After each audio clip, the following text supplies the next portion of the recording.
안녕하세요. 책 읽는 미주입니다. 오늘 소개할 책은 우연의 질병, 필연의 죽음, 죽음을 앞둔 철학자가 의료 인류학조와 나눈 말들, 미야노 마키코, 이소노 마오 지음, 김영현 옮김, 출판사는 다다 서재입니다.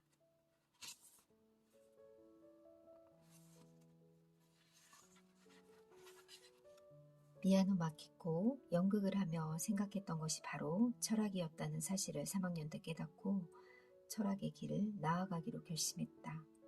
얼핏 차갑고 냉정한 사람 같지만 실은 정열이 넘쳐서 뜨거운 우정이나 학생들의 열의에 쉽게 감동하고 혼자 몰래 눈물 흘리기도 한다.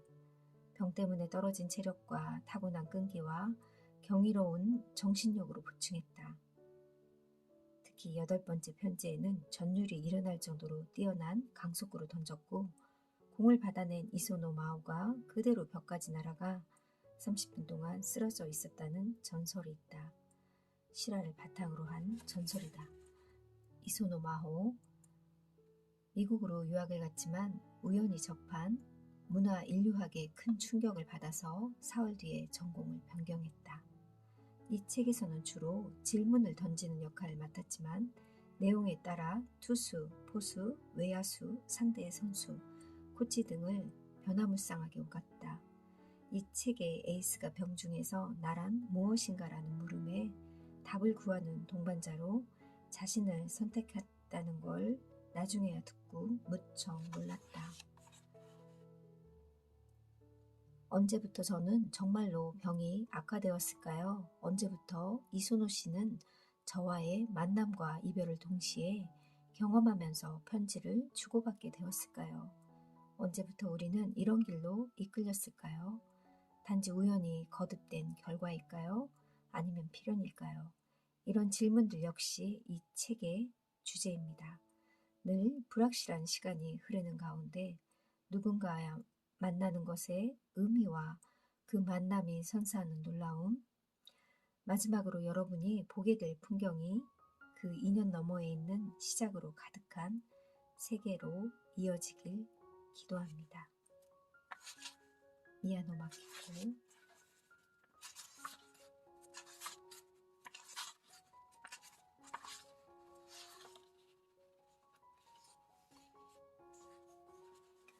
갈림길 중 하나로 들어서는 것은 외길을 선택하는 것이 아닙니다. 새롭게 생겨난 수많은 가능성을 만나러 들어가는 것입니다. 가능성이란 계속 나뉘는 길 중에서 도착지를 알 수 있는 한 줄기 길을 가리키는 말이 아닙니다. 가능성이란 항상 쉬지 않고 변화하는 전체일 수밖에 없습니다.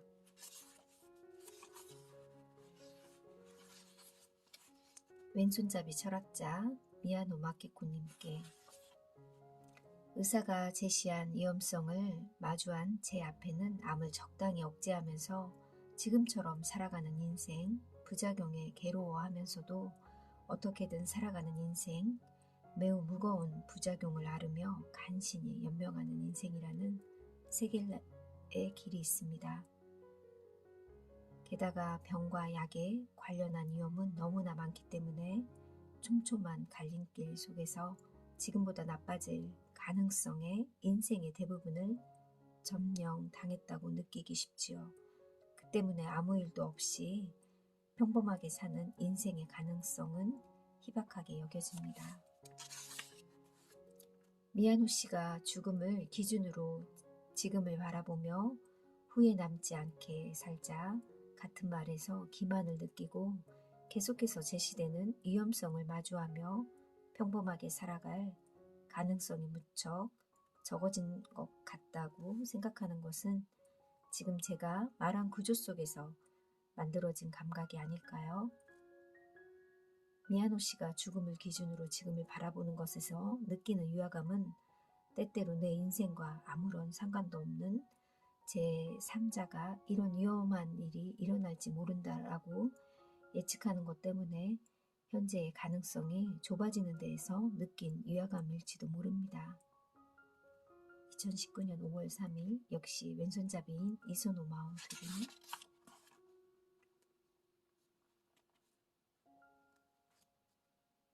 나가노에서 태어난 인류학자 이소노 마오님께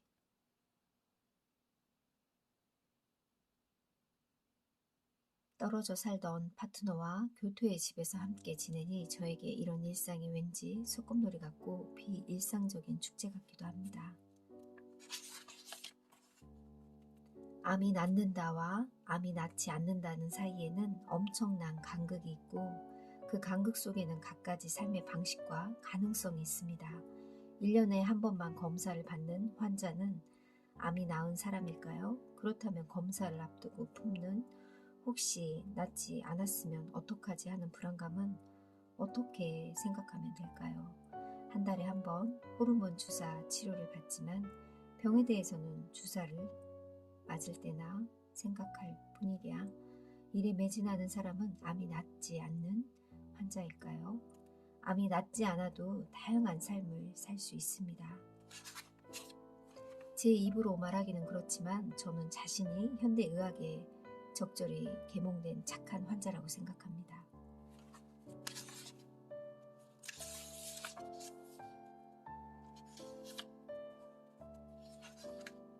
교토를 사랑하는 철학자 미야노 마키코님께 마음을 분할하며 합리적으로 행동하던 착한 환자였던 미야노 씨는 차례차례 들이닥칠 일어날지 모르는 일에 옴짝달싹 할 수 없게 되었습니다. 우리가 진정 합리적인 선택을 할 수 있을까? 미야노 씨의 이 의문은 현대사회의 중요한 문제를 제기한다고 생각합니다. 특히 암의 대체 요법에 대해 경종을 울리는 전문가와 지식인을 보면 이런 생각이 강하게 듭니다. 오늘 미야노 씨에게 이에 대해 묻고 싶습니다. 암 투병 중인 연예인이 대체 요법을 받고 있다는 게 드러나면 많은 의사와 저널리스트는 근거 있는 치료법을 선택하는 게 중요하다고 목소리를 높입니다. 이 치료가 가장 효과적이라고 생각합니다. 부작용은 없어요. 강한 운명력을 내세우며 대체요법이 나타난다면 어떨까요? 만약 환자가 표준요법이 아니라 대체요법을 선택한다면요. 환자의 선택을 비합리적이라고 할 수 있을까요? 저는 잘 모르겠습니다.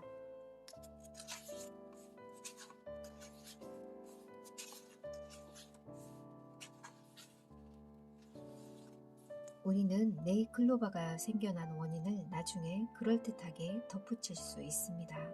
하지만 그 원인이 왜 이 클로버에게 지금 형태로 집약되어 나타났는지는 이런저런 타이밍이 어쩌다 보니 겹쳤다고 말할 수밖에 없지 않을까요? 씨가 떨어졌다고 해도 햇빛이 내리쬐는 시점이 다를 가능성이 있습니다. 그럼에도 어째서인지 많은 원인들이 이 클로바가 지금의 형태가 되게끔 수렴된 것입니다. 자기 자신의 존재도 마찬가지입니다. 부모님의 만남, 임신 중 어머니의 건강 상태, 생후의 영양 관리, 수많은 원인을 꼽을 수 있습니다. 왜 내가 지금 이 모습이 되도록 그 원인들이 조합되었는지는 알 수 없습니다. 이렇게 최종적으로 남는 수수께끼를 쿠키 슈조는 독일 철학자 프리드리 셸링 용어를 빌려 원시 우연이라고 불렀습니다. 쿠키 슈조는 원시 우연을 고려해보면 우리가 살아가는 현실에 결국 필연이란 없지 않을까 생각했습니다.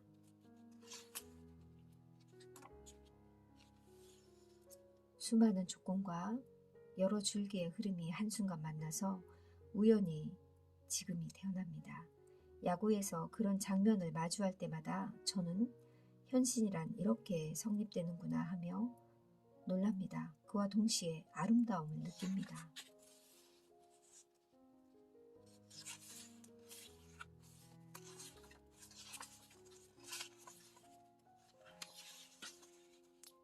시행착오를 겪는 인류학자 이소노 마오님께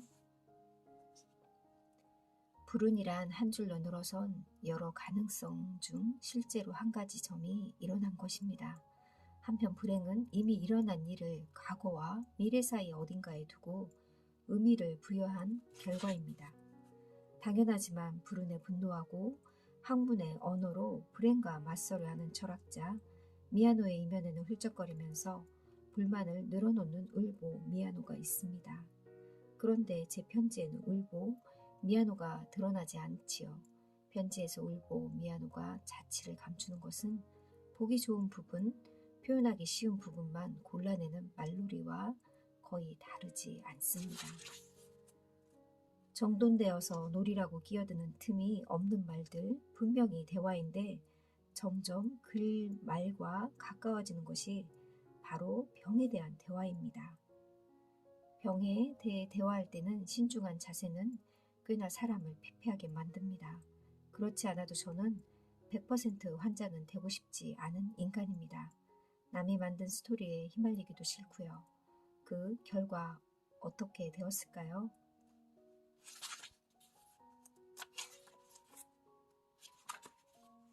멋있게 살아갈 수 없는, 굳이 멋있게 살아야 할 필요는 없지만 안 환자의 일상에 중요한 것은 바로 느릿느릿하게 뭉근한 변화라고 생각합니다.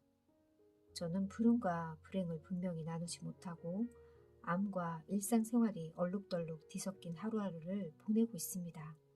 하루하루를 살며 어중간한 환자로서 저의 자리를 찾는 것, 그렇게 점점 변화하는 것이 바로 전환 또는 비약이 아닐까요? 저는 이런 생각을 하면서 모르핀을 섭취하는 생활에 조금씩 익숙해지고 있습니다.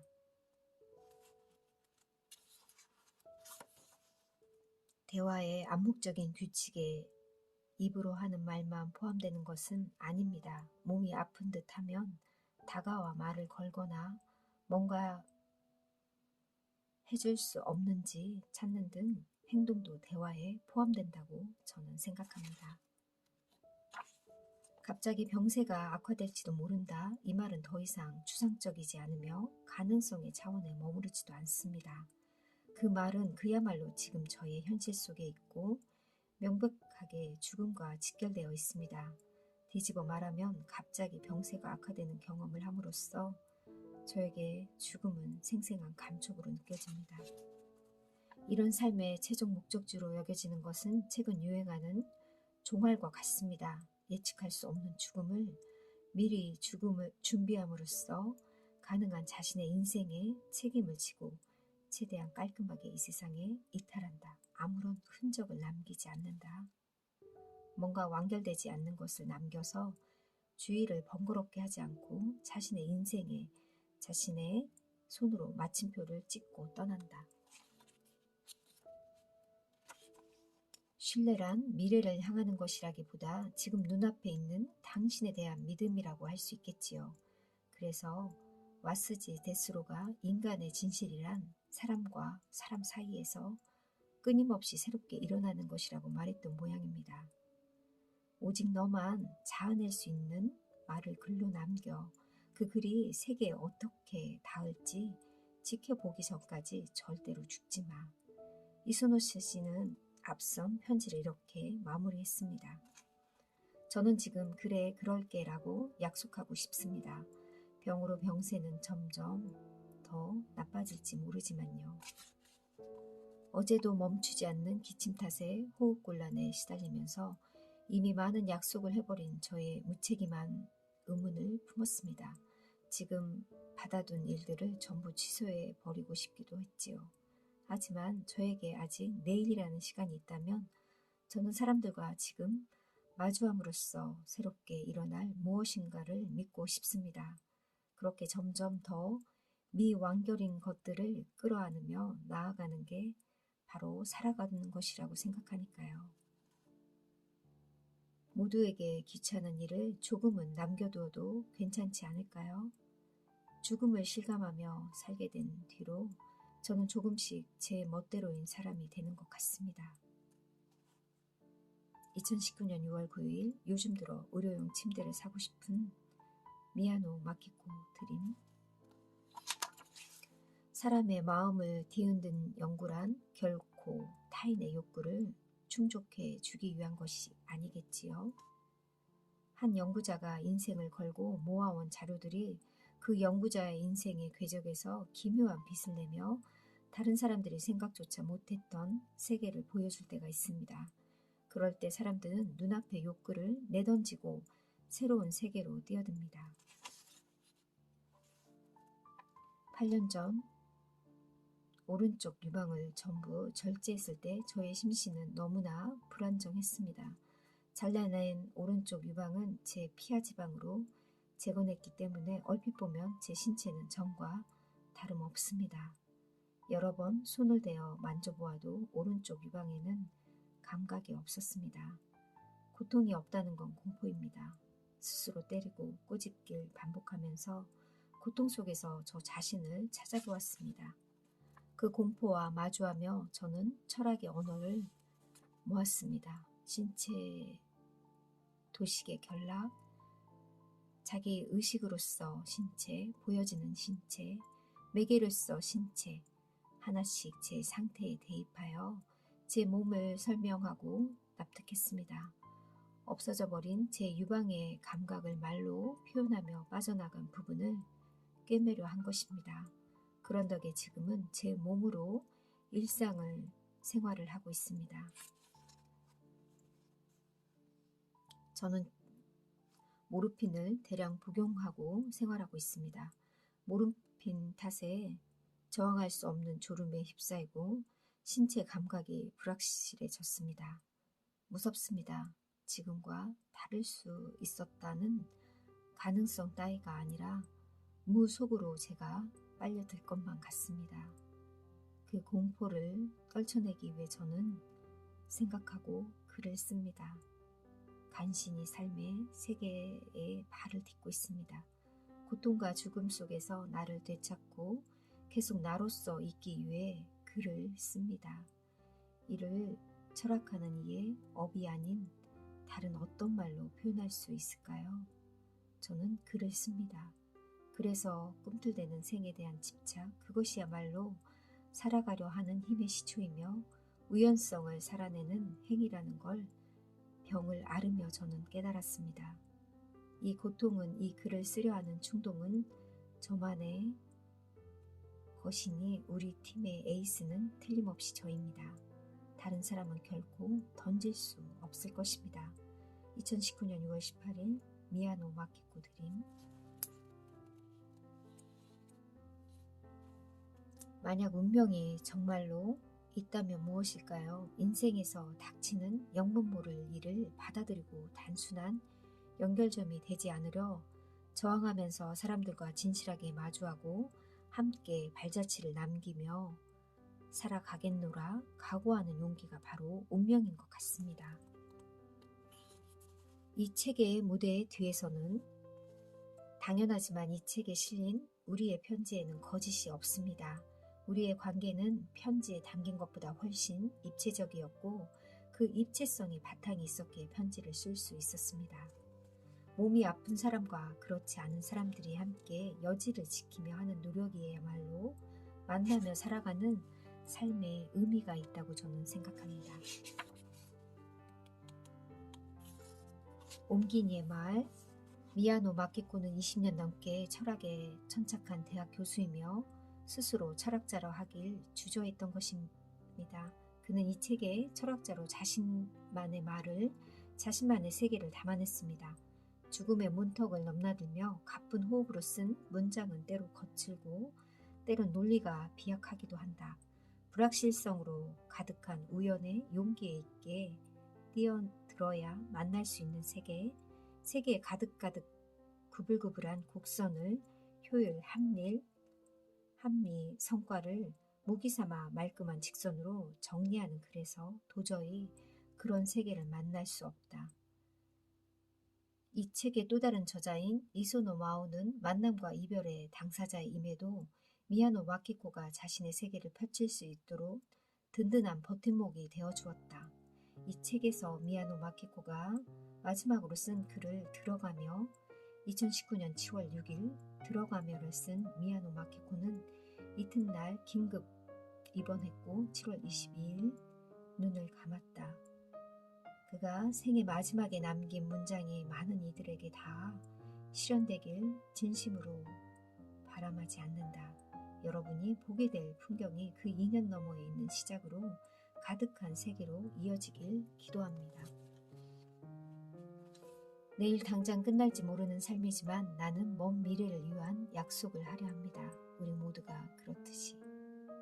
우연을 탐구하는 철학자와 질병을 조사하는 의료 인류학자, 우연과 필연, 질병과 의료, 운명과 선택, 삶과 죽음을 사유하다. 이 책을 읽고 슬펐지만 나의 삶이 얼마나 소중한지 지금의 일상도 감사하자는 생각이 들었고요. 사는 동안 꺼내며 읽을 만한 책인 것 같습니다. 차분하며 진지하고 담백하게 편지로 대화하는 삶과 죽음. 이제 죽음은 늘 생각해야 하는 그런 나이가 저도 된 것 같아요. 남의 일이 아니라는 생각이 들었고요. 이 책은 몸이 아픈 사람에게 더 와닿는 글이 될 수도 있겠다는 생각이 들었고, 누구나 아플 수 있고 나도 아파서 죽을 수 있고 사고를 당할 수도 있고 필연의 죽음은 늘 마음에 새기며 이 순간을 살라는 메시지 같았습니다. 감사합니다.